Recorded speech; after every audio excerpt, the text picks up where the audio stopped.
아니죠. 지난주가 아니라 그 고난주간과 그다음에 부활주일로 미뤄졌던 요한복음의 말씀, 이 말씀을 이 말씀을 계속 이어지는 말씀을 전하려고 합니다. 오늘날 그 많은 성도들이 이제 오해하는 것이 있습니다. 그것은 바로 뭐냐면 성경은 여러분이 들고 있는 성경책은 기독교인들만 가지고 있는 것으로 생각하는 경우가 있죠. 근데 아닙니다. 여기는 기독교만 가지고 있는 것이 아니라 세계 3대 종교가 있는데 그 종교 중에서는 유대교, 그다음에 마호메트에서 회교죠. 그러니까 이슬람교, 기독교 이렇게 나눠질 수가 있어요. 그런데 이 3대 종교가 어떻게 나누어졌느냐라고 하는 역사적인 배경을 보면 시간이 많이 지나기 때문에 다 전할 수는 없습니다만은 어떻게 나눠졌느냐면 이 구약의 성경을 모세의 관점에서 보게 되면 유대교가 되는 겁니다. 그리고 마호멧에 통해서 구약 성경을 보게 되면 이슬람교가 되는 겁니다. 그런데 예수 그리스도를 통해서 구약을 보게 되면 그것이 뭐가 되냐면 기독교가 되는 겁니다. 그래서 우리를 예수 그리스도를 통해서 우리가 믿는 성도를 뭐라고 말하냐면 기독교인이라고 말합니다. 저와 여러분 누구를 통해서 누구를 통해서 하나님을 만나고 믿어요? 예수 그리스도를 통해서 성경을 보고 믿고 따르는 것을 볼 때 이런 우리 모두를 뭐라고 말합니까? 기독교인들이다 이렇게 얘기합니다. 자, 여러분 옆에 분이서 당신은 저독교회입니까? 기독교인입니까? 이제 기독교인이죠. 우리는 기독교인입니다.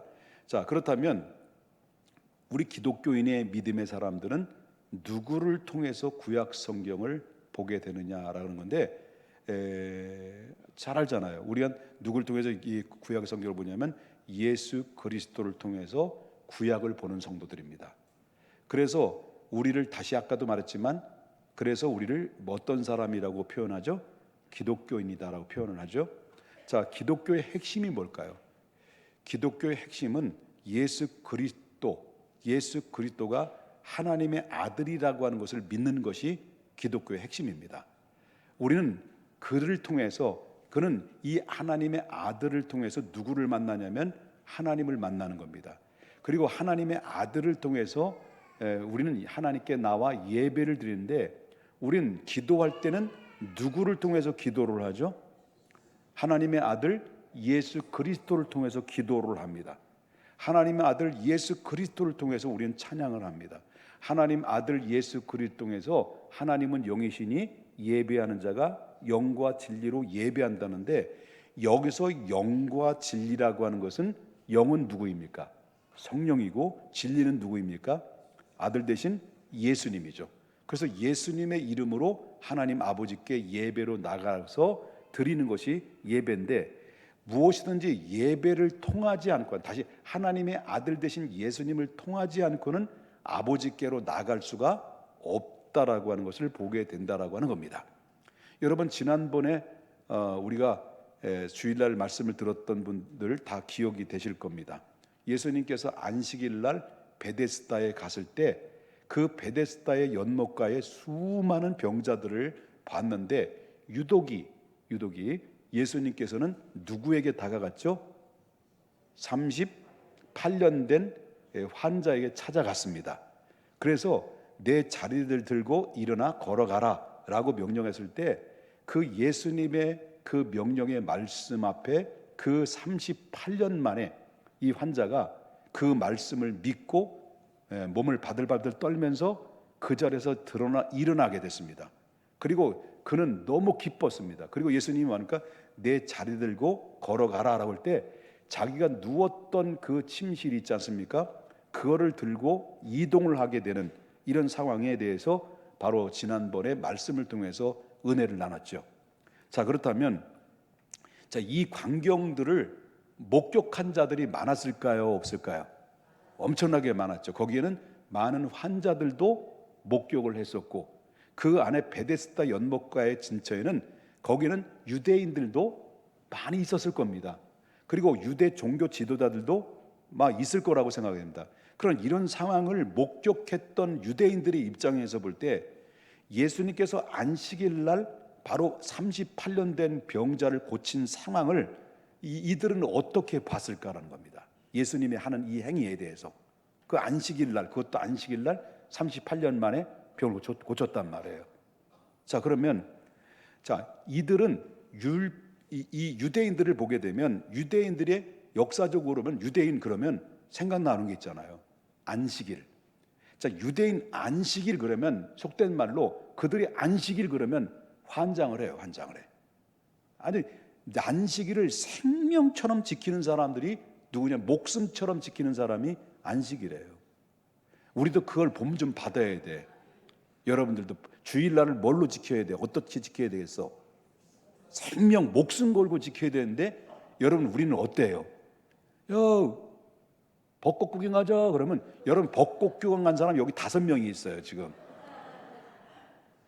그래, 안식일 날은 그들은요, 뭐 벚꽃은 무슨 벚꽃이요. 그러니까 안식일은 목숨처럼 지켜왔던 사람. 왜 그렇게 그들은 안식일을 목숨처럼 지켜왔냐면요, 그들에게는 장로의 유전이라는 책이 있어요. 그러니까 그들이 만들어 놓은 율법을 해석해 놓은, 그런 뻥튀기로 해석해 놓은, 풀어놓은 장로의 유전이 있는데, 그 장로의 유전의 613가지 중에서 약 100개 조항에 바로 다 어디에 관련된 말이냐면 안식일에 관련된 이야기가 많아요. 한 100개 정도 조항이 있습니다. 근데 그 중에 100개라고는 안식에 관련된 조항 중에서 2가지를 예수님과 관련된 부분을 지적한다고 한다면, 안식일 날에 병을 고쳐서는 안 되는 조항이 있어요. 안식일 날은 병을 고치지 마라. 여기 조항이 들어있고요. 또 한 가지는 환자가 자리를 들고 이동하지 마라. 단 언제도 1m도 움직이지 마라. 안식일 날. 그럼 안식일 날 환자들은 어디 있어야 돼요? 방곳에 들어 누워 있어야 돼. 그러니까 이 안식일에 이 법으로, 이 조항으로 만들어 가지고 사람들을 꼼짝 못하게 만들었던 이 모든 것들은, 하나님의 율법은 요만큼밖에 안 줬는데 지들이 자기 멋대로 율법학자들이 뻥튀겨 놓고 해석해 놓고 자기들이 거기에 걸려서 올무가 돼버리는, 그 많은 사람들도 그렇게 올무로 잡아버리는 이런 사례들이 그 당시에 정서상에 흐르고 있었다라고 하는 겁니다. 자, 이런 분위기 속에서 예수님이, 이런 정서와 분위기 속에서 예수님이 안식일 날 병을 고친 거예요. 그것도 베데스다 연못가에 가셔서 병을 고쳐서 그를 치료하고, 그 너의 들고 있는 상을, 자리를 들고 일어나 걸어가라는 이 말씀을 하셨단 말이에요. 이런 광경을 목격했던 이 율법에 환장한 사람들, 안식일이라면 환장하는 사람들이 그 광경을 목격했을 거 아니에요. 목격했을 때 이런 조항을 가지고 있는 가운데 이 예수님이 이 법을 어기는 상황을 보면서 이 사람들은 상상할 수 없는 일이, 충격이 그들에게 와닿는 거죠. 예수님 행동에 대해서.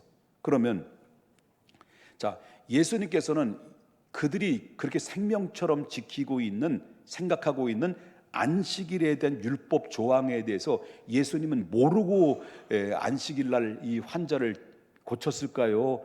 알고 고쳤을까요? 알고도 고쳤을까요? 분명히 알고도 고쳤어요. 왜 알으셨을까요? 율법은 누구로부터 나온 거예요? 성부, 성자, 성령의 하나님께로부터 모세에게 주셨던 말씀이기 때문에, 율법은 원조는 누구로부터? 예수로부터 나온 것이기 때문에 율법에 대해 정확하게 알고 있죠. 근데 이들이 율법을 본질을 훼손시켜서 율법이 아닌 것으로 만들어 놓은 것이 율법주의자들이었던 거예요. 그럼 예수님은 정확하게 이 사실을, 그들이 만들어 놨던 잘못된 율법 해석에 대해서 알고 있으면서 의도적으로 안식일 날을 38년 된 환자를 고치셨던 것이죠. 만일 안식일에 대한 율법을 자기 마음대로 멋대 해석을 했는데, 근데 이러한 상황을 예수님, 아까도 좀 전에 말했지만 다 알고 있으면서도 불구하고 안식일 날 38년 된 이 환자를 고치시는데, 그래서 유대인들은 이 상황을 목격을 하고 누가 치료했느냐, 어떤 사람이 이 자리 들고 가라고 얘기했느냐라고 이 고침받은 이 환자에게 다그치니까 이분이 예수님이다라고 얘기할 때 그 유대인들이 막 울그룹하면서 막 눈이 시퍼렇게 뜨면서 막 허겁지 막 달라와가지고 예수님께 따지고 묻는 거죠. 따지고 물으면서 5장 16절에 그들이 예수님께 이렇게 따져요. 뭐라고 따지냐면, 그러므로 안식일에 이런 일을 행하신다 하여 유대인들이 예수님을 어떻게 했다는 거예요? 박해했다는 거예요. 박해했다. 왜 당신은 안식일에 병을 고쳤냐는 거예요. 왜 안식일에 이 38년 된 환자에게 자리 들고 걸어가라고 왜 그렇게 이야기했냐라고 하는 거예요. 이걸 걸고 넘어진 거예요.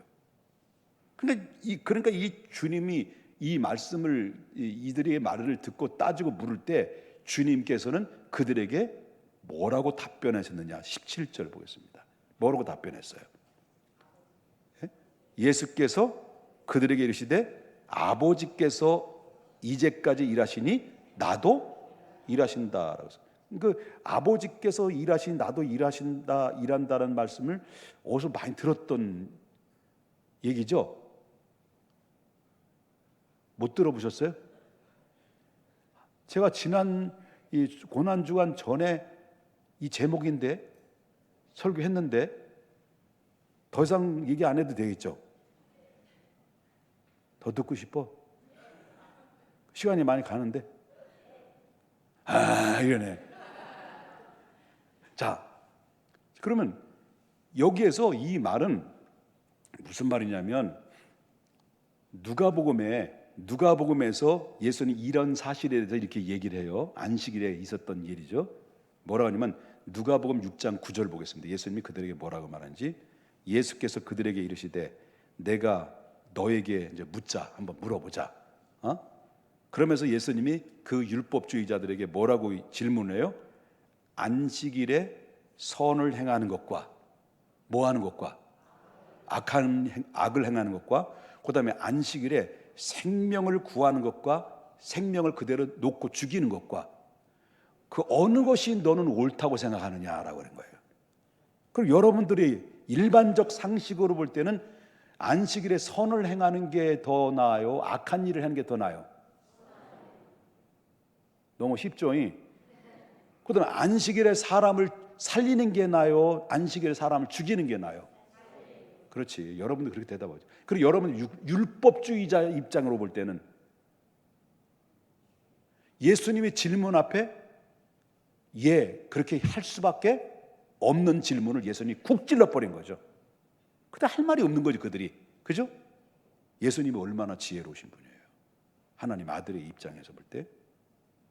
자, 유대인들이 이런 예수님의 정곡을 찌르는 그런 말들을 듣고 나니까 화가 나는 거예요.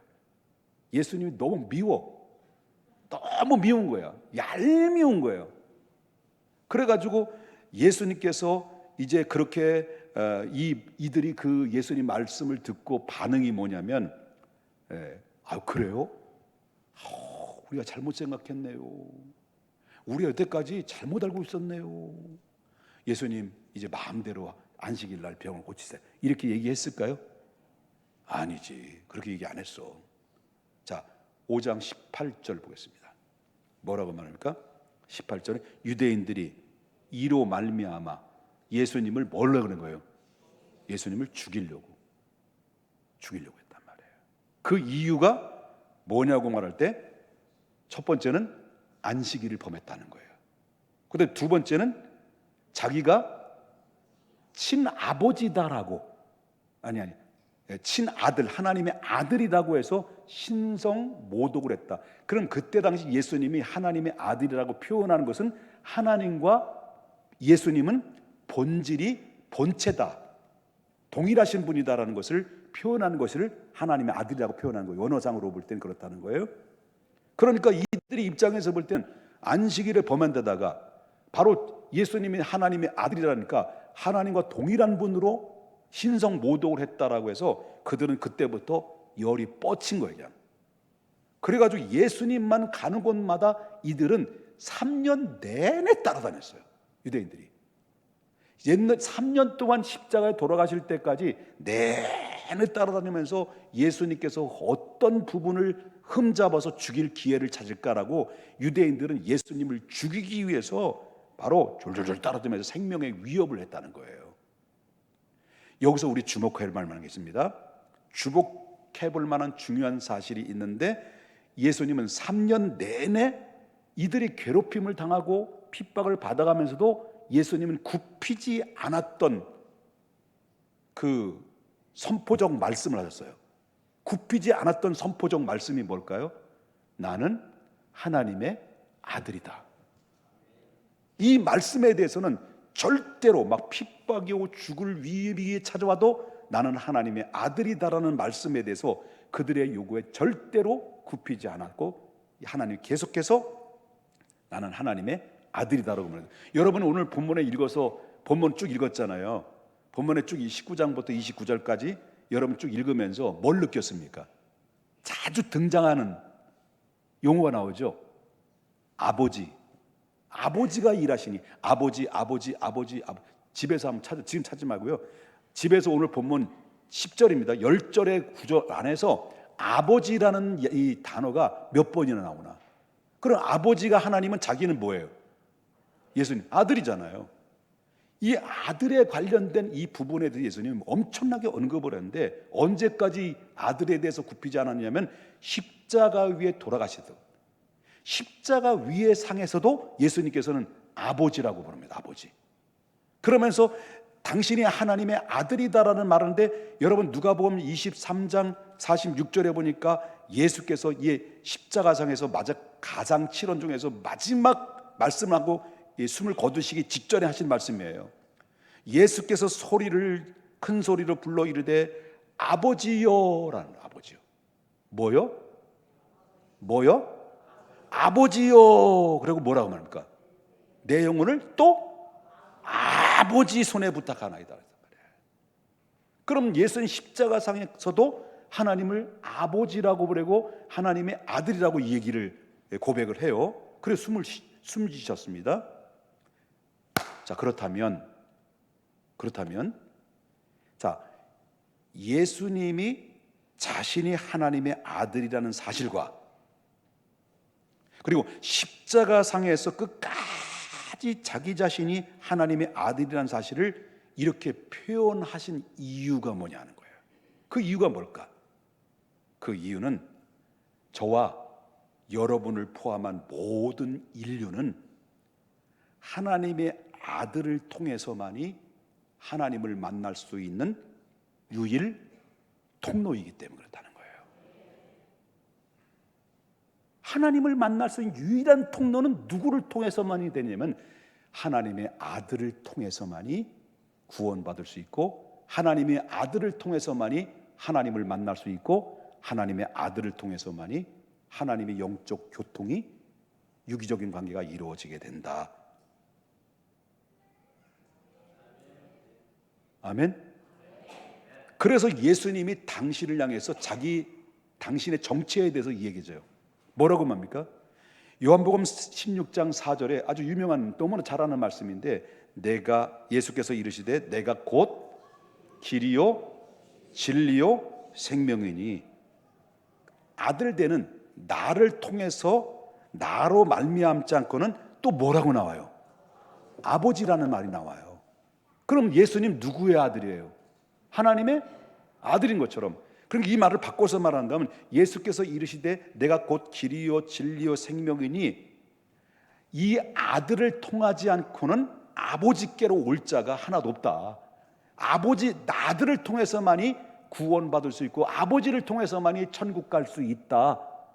그 얘기 되겠죠? 이 사실 믿으시면 크게 한번 아멘 하십시다. 우리 꼭 기억해야 되는 거예요. 기억해야 될 게 바로 뭐냐면, 기독교의 생명은 예수가 하나님의 아들이라는 거예요. 이것을 부정하면 기독교는 쓰러지는 겁니다. 그렇기 때문에 우리는 이 믿음이 확실해야 된다.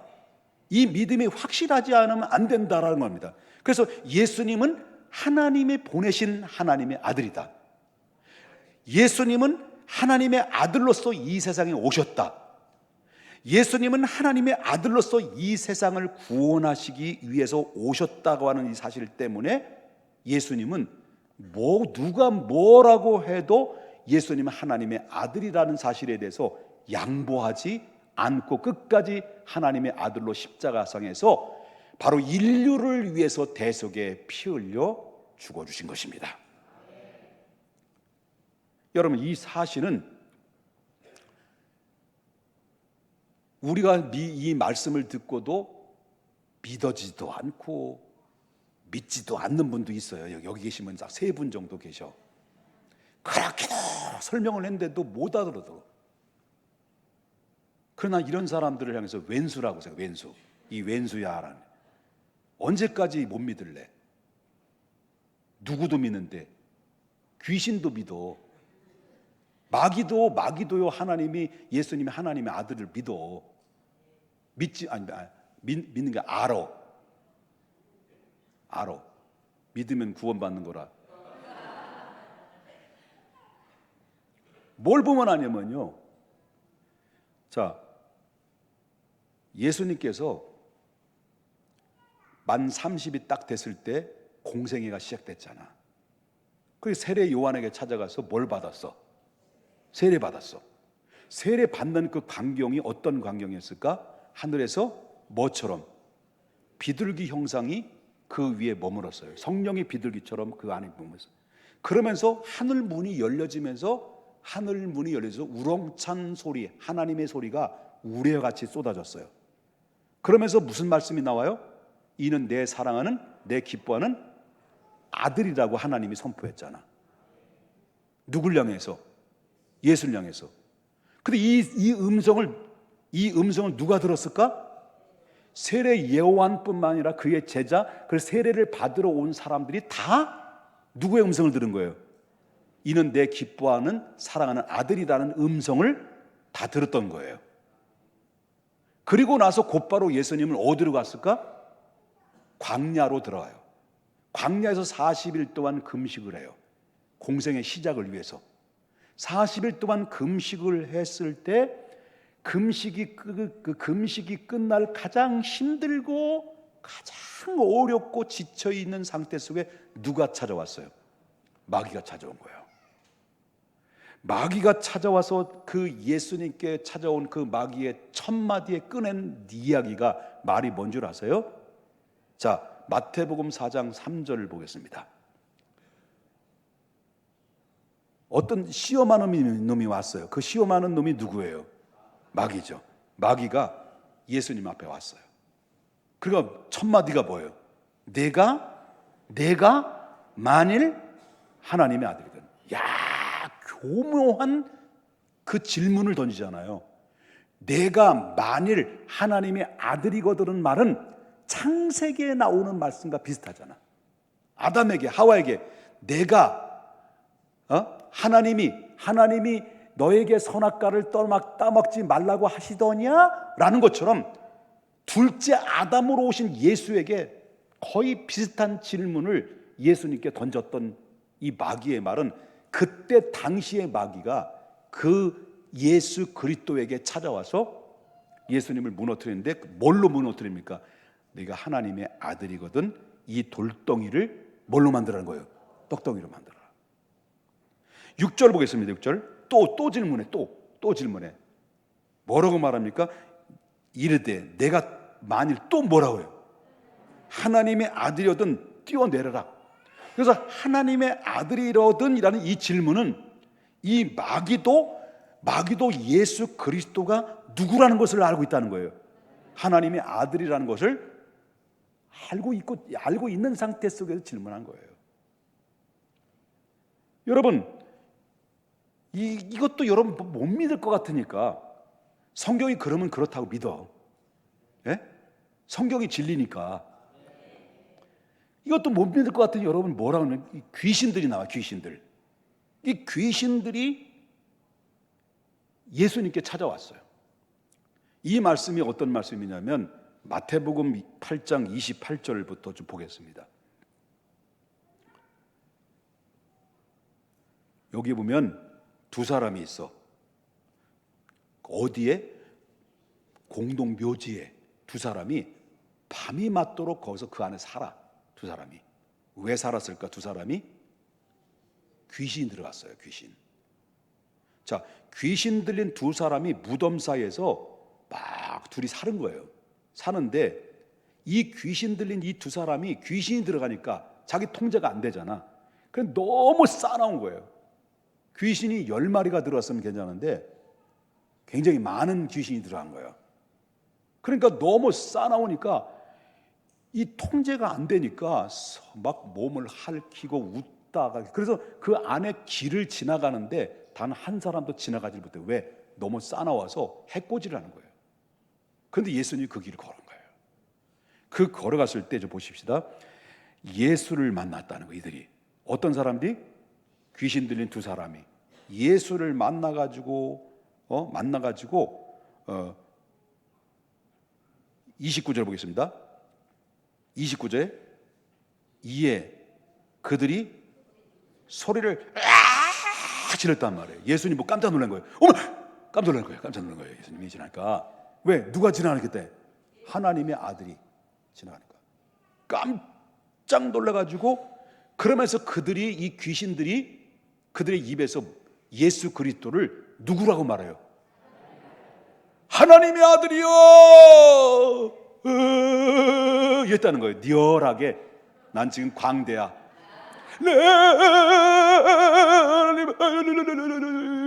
방언하는 거 아니에요? 이랬다는 거예요. 이 귀신들도 예수가 누구인 줄 알고 있는 거예요. 하나님의 아들이요. 하나님의 아들이요, 우리를 당신과 무슨 상관이? 다른 공감은 우리를 왜 괴롭히러 오셨습니까? 우리를 멸하러 오셨습니까? 라는 거예요. 귀신들이 예수님 앞에 벌벌 떠는 거예요. 하나님의 아들이요, 하나님의 아들이요 라고 말했단 말이에요. 마침내 30절에 보니까 멀리서 뭘 보게 됐어요? 귀신들이 돼지를 아주 귀신처럼 본 거야. 그러면서 예수님께 우리를 그냥 멸하지 마시고 우리를 어디로 보내달라는 거예요? 저 돼지떼들에게 보내달라고 귀신이 얘기하는 거예요. 그 말을 듣고 예수님이 허락했어요. 돼지떼들이 2,000마리 정도, 다른 공간복음에 나와요. 2,000마리가 그냥 편안하게 꿀꿀꿀. 맛있냐? 나도 맛있어. 너도 맛있어? 꿀꿀꿀. 쩝쩝쩝 이러단 말이에요. 이런데 예수님 허락하시니까 그 2명의 귀신이 들었던 수많은 귀신들이 예수님 명령 앞에 거품을 불고 발작하고 그 안에 있던 귀신이 싹 빠져나가요. 그리고 그 빠져나갔던 그 귀신들이 죄도 없는 돼지떼들에게 부탁을 하니까 다 들어간 거예요. 다 들어가고 갑자기 평화로운 벚구경을 하면서 그 음식을 잘 꼴쩝쩝쩝 후루쩝쩝 막 드시고 있는데 갑자기 귀신 해가지고 어디로 간 거예요? 호숫가에 다 2,000마리가 빠져 죽어버렸어요. 여러분, 귀신도 예수님이 누구로 알았다고요? 하나님의 아들을 알았단 말이에요. 여러분, 하나님의 아들, 예수님이 하나님의 아들이라고 하는 것은 기독교의 심장이에요. 심장. 그러나 사탄의 음모가 뭐예요? 사탄의 음모는 예수가 하나님의 아들이 아니야. 이걸 계속해서 예수는 하나님의 아들이 아니야 라고 계속해서 바로 우리 믿음의 본질을 희석시켜버리는 이런 사단의 역사들이 얼마나 많이 있는지 몰라요. 계속 부인하도록 한다는 거예요. 그러므로 사랑하는 여러분, 우리는 분명해야 돼요. 분명히 오늘 이 시대에 우린 분명해야 되는데 어떤 게 분명해야 돼요? 여러분과 저가 사단이 이 고백 앞에 벌벌벌 떨 수 있도록 이 믿음을 꽉 붙잡고 가야 될 게 마태복음 16장 16절 다 같이 큰 목소리로 시몬 베드로가 대답해 이르되 주는 그리스도시요 살아계신 하나님의 아들이심을, 이 사실에 대해서 분명해야 된단 말이에요. 여러분들이 분명해야 된단 말이에요. 이 사실이 어떠냐에 따라, 이 사실에 대해서 믿고 있느냐에 따라서 여러분과 저가 구원받느냐 구원받지 못하느냐가 결정되는 거예요. 교회를 아무리 다녀도 이 사실을 믿지 않으면 구원 못 받아. 천국 못 가는 거예요. 그러니까 왜냐하면 왜 우리가 주는 그리스도시여 살아계신 하나님의 살아계신 하나님의 아들입니다라는 이 고백을 왜 해야 되냐면, 왜 받아들여야 되냐면, 예수 안에 생명이 있네. 예수 안에 뭐가 있다는 거예요? 생명이기 때문에. 그렇기 때문에 하나님의 아들이 있고 없고에 따라서, 하나님의 여러분 안에 하나님의 아들이 있느냐 없느냐에 따라서 어떤 사람은 구원도 될 수 있고 어떤 사람은 계속 심판 대상이 될 수 있다는 거예요. 그러므로 이 말씀은 뭐라고 얘기하냐면, 요한일서에서 5장 12절에 뭐라고 말하냐면, 누가 있는 자는, 아들이 있는 자는 뭐가 있는 거예요? 생명이 있는 거예요.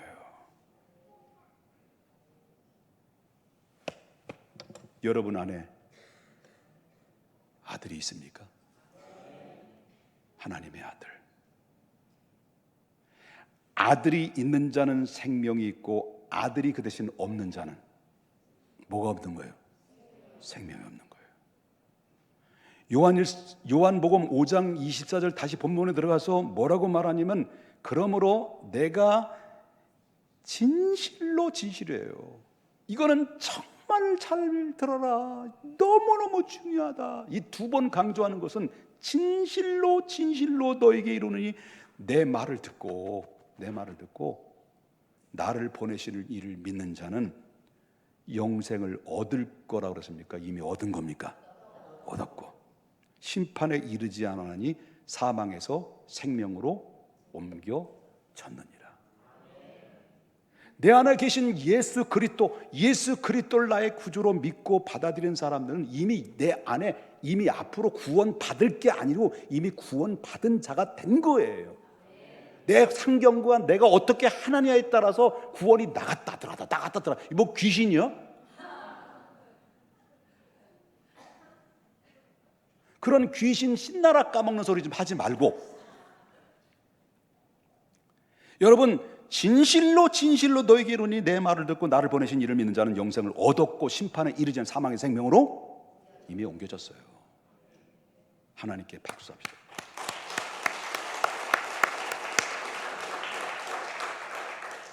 여러분, 예수 그리스도가 하나님의 아들이심을 고백할 때, 정말 여러분 안에 예수님이 있으면, 하나님의 아들이 있는 자는 예수님이 우리가 어떤 상황이 있다 할지라도 두려울 게 없어요.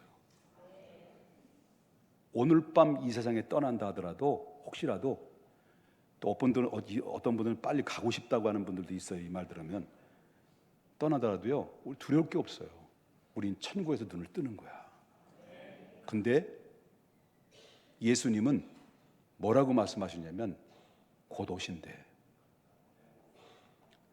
예수님 마지막 때가 되면 어떤 일이 벌어질 거냐고, 예수님 마태복음 24장, 지금으로부터 2000년 전에 요한계시록의 축소판인 마태복음 24장에는 처처에서 기근과 지진이 일어나게 되고, 바로 적그리스도들이 많이 등장하게 될 것이고, 그리고 그 밖에 기독교를 대대적으로 핍박할 때가 올 것이다. 그때인 줄 알아라 라고 말할 때, 지금 그때가 그때예요.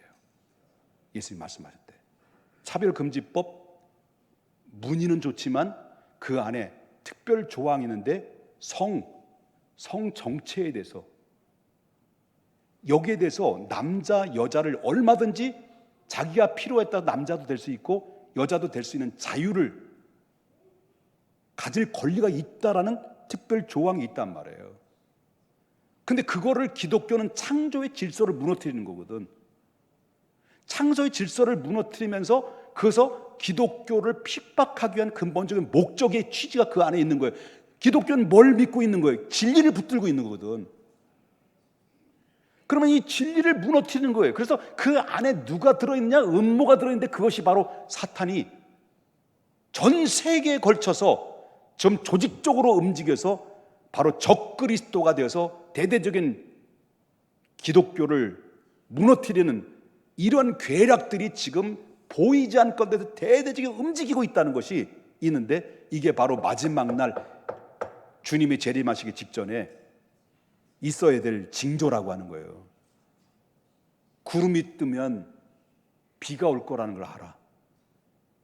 우리는 알아.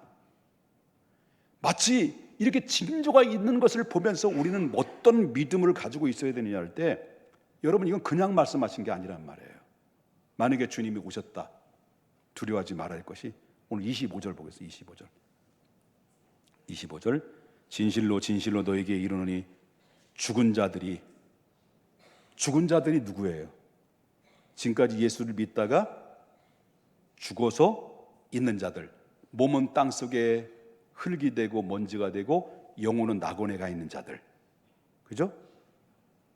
여러분, 죽으면 죽음 얘기해서 미안해요. 죽으면 어떻게 된다고? 몸과 영혼이 분리돼서 우리의 영혼은 어디로 가? 나사로처럼 낙원에 가고, 우리 몸은 땅속에 묻히는 거예요. 그래서 우리 조상들은, 믿음의 조상들은 땅속에 묻혀 있고 지금 다 믿은 사람들은 낙원에 가 있는 거예요. 예수님 재림하실 때 어떤 일이 벌어지냐? 이제 지난주에 말씀했잖아요. 천사와 호령과 나팔 소리가 빵빠라빵빵 빵빠방 빵빠라빵빵 빵빠방 빠라바라방 빠라바바방 빠라방 빠바방 빠바방 빠바방 빵빠바바바바바 빵빠바바바바바 빠바바바방 빠바빵빵빵. 이런 소리가 들리면요, 믿다가 죽은 사람들이 보라 신랑이로다는 소리에 깨어서 다 듣는 거예요. 보겠습니다. 25절 이 말이에요. 진실로 진실로 너희에게 이르노니 죽은 자들이 하나님의 아들의 음성을 들을 더니. 나팔 소리를 누가 들어요? 믿다가 죽은 자들이. 곧 듣는 자는 살아나리라. 그럴 반대로 노아 때와 같이 오신다. 믿음을 가지십시오. 마지막 때에 우리의 믿음을 가져야 됩니다. 신부가 되어야 됩니다라고 많이 외쳐도 노아가 하나님 말씀을 통해 전합니다. 심판이 임박했습니다. 하나님 물로서 심판한다고 했습니다. 방주를 져야 됩니다. 방주에 돌아옵니다. 할 때 미친놈 같아. 무슨 산에다가 방주를 줘? 이랬단 말이에요. 농담으로 이랬단 말이에요. 근데 농담이 뭐가 된 거예요? 진담이 된 거예요. 이 시대도 마찬가지야. 이 시대도 분명히 마찬가지예요. 사람들은 차별금지법을 통해서 기독교를 막 박멸하려고 하고, 그리고 엄청난 그런 이 세상의 이 4차 산업의 웹 3.0 시대의 물결처럼 쏟아지고 있는 이 시대 속에서 여러분, 우리가 믿음을 지키기는 어려운 시대. 그런데 27절 보겠습니다. 또 뭐라고 말합니까? 인자됨으로 말미암아 심판하는 권한을 하나님이 누구에게 줬습니까? 예수에게 줬단 말이에요. 그래서 놀랍게 여기지 마라. 그러면서 예수님이 또 한 번 얘기하죠. 무덤 속에 있는 자가 누구의 음성을 듣는다고? 그리스도의 음성을 듣는다. 보라. 그럼 지난번에 얘기 들었잖아. 무덤 속에 있는 자가 예수님 보라 음성 듣고 나서 몸이 어떤 몸으로? 자, 29절 지난주하고 연결되는 말씀이죠. 공교롭게 다 연결되어 있어요. 29절 보겠습니다. 선한 일을 행하는 자는 뭘로? 그럼 악한 일을 행하는 자는 뭘로? 여러분, 선 중에서 최고의 선한 행위가 뭔 줄 아십니까? 착하게 사는 거? No. 그 아들 예수 그리스도를 믿음으로 영접하는 게 이 세상에서 최고의 선이에요. 여러분, 이 세상에 최고의 악한 짓이 뭔 줄 아십니까? 그 아들 대신 예수 그리스도를 믿지 않는 불신이에요. 이게 최고 악한 거예요. 그런데 마지막 주님의 재림하셨을 때는 산자와 죽은 자를 심판하러 오신다고 말씀하셨는데, 그때 믿음으로 주님의 때를 기다린 사람들에게는 주님이 오시는 그 순간 무슨 부활로? 29절 다시 보겠습니다. 29절 무슨 부활로? 생명의 부활로. 그러면 악한 짓을 했던 자는 심판의 부활로 똑같이 부활됩니다. 그러면 그 아들 대신 예수님을 믿는 사람들은 생명의 부활은 지난주에 말씀드린 것처럼 무슨 부활이에요? 신령한 부활, 신령한 몸으로 부활되고, 그 다음에 악한 자는, 불신자는요, 심판의 부활, 심판받기 위한 부활이에요. 그래서 산자와 죽은 자를 나눠줘요. 이때 어디로 갈게요? 예? 중요한 것은 이 말씀을 여러분 들었는데도 불구하고 여러분들 중에서 분명히 몇 분은 이 심판에 대해서 듣고 싶지도 않고 믿고 싶지도 않아 라고 생각하는지 모르지만, 그러나 천만에 콤만에 성경은 성경대로 이루어지는 거예요. 지금이야말로 내 운명을 바꿀 수 있는 것이 내일이 아닙니다. 성공하고요, 마음의 여유를 찾고요, 아니면 돈을 많이 벌고요, 집 좀 장만하고요, 그때 믿어요? 아니에요. 이 순간이에요. 여기에 앉아있는 바로 지금 이 순간입니다. 아무리 사정을 해도 문은 닫혔을 때 슬피 울며 일을 가는 일들이 있을 것이고, 어떤 사람은 데려감을 당할 것이고, 어떤 사람은 남을 자가 있을 거란 말이에요. 다시 한번 정말 주님의 마음으로, 예수님의 심정으로 다시 한번 여러분에게 부탁합니다. 여러분들 다시 한번 신앙의 고백을 듣고 싶습니다. 여러분에게는 예수 그리스도가 누구이십니까?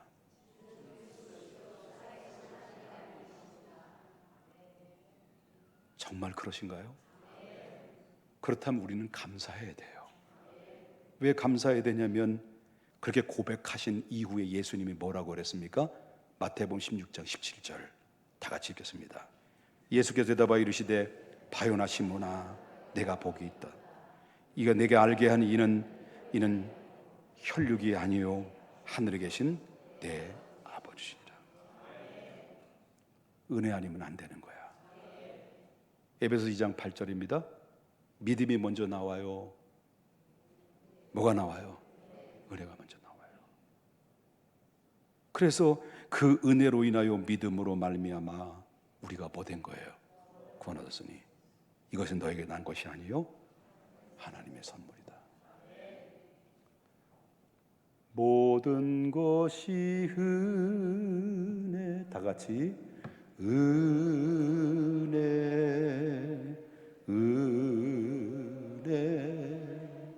한없는 은혜, 내 삶에 당연한 것 하나도 없었던 것은 모든 것이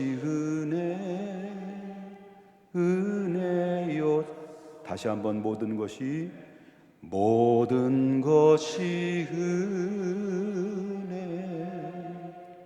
은혜